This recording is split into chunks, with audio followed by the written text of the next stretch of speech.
Dom Pedro II, o imperador do Brasil de 1841 a 1889, era um homem muito culto. Antes de completar 9 anos, ele já dominava o francês e o inglês. Falava e lia com fluência também o italiano, o grego, o latim, e poucos sabem que ele também era exímio conhecedor do hebraico, que acabou se tornando seu idioma predileto. Consta que o Dom Pedro II se interessou pelo hebraico ao caminhar um dia pelos jardins do Palácio Imperial e encontrar um dicionário. Como ele era um homem muito erudito, resolveu ter aulas e se tornou fluente na língua. E essa habilidade em ler e escrever o hebraico com perfeição surpreendia os seus convidados judeus. Na ocasião, ele fez uma recepção a judeus da Alsácia e recebeu-os falando em hebraico. E ficou muito zangado porque eles não falavam nada de hebraico. Então ele disse: que judeus são vocês que não sabem a língua do seu povo? Essa história contada por Sônia Salles e muitas outras estão nesse livro escrito por ela, Dom Pedro II e seus amigos judeus. Lá você vai encontrar relatos e trechos de algumas cartas que ele escrevia para judeus do mundo todo e algumas imagens da época. Nessa foto, por exemplo, está o último professor de hebraico do imperador, o Dr. Christian Seibold, que acabou se tornando um amigo pessoal.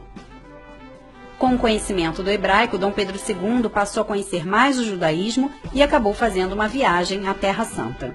E em todo lugar que ele ia, ele procurava entrar nas sinagogas e ficava quietinho num canto, como se fosse uma figura simples. E todos se deslumbravam quando ele começava a falar em hebraico perfeitamente e era o imperador do Brasil. Ele também fazia traduções, fez versões de Camões para o hebraico e traduziu parte do Velho Testamento para o latim. Na época do Império, por conta da Inquisição, era proibido cultos não católicos no Brasil. Mesmo assim, eram realizadas secretamente cerimônias judaicas nessa época. A abertura religiosa começou no governo de Dom Pedro I e mais tarde o seu filho, Dom Pedro II, oficializou o direito de praticar a fé. No dia 28 de janeiro de 1873 foi publicado um decreto reconhecendo oficialmente a existência da entidade União Israelita do Brasil, que originou mais tarde a sinagoga Shel Gemilut Hasadim, hoje localizada em Botafogo. Quando faleceu, o imperador recebeu várias homenagens, uma delas de um rabino francês.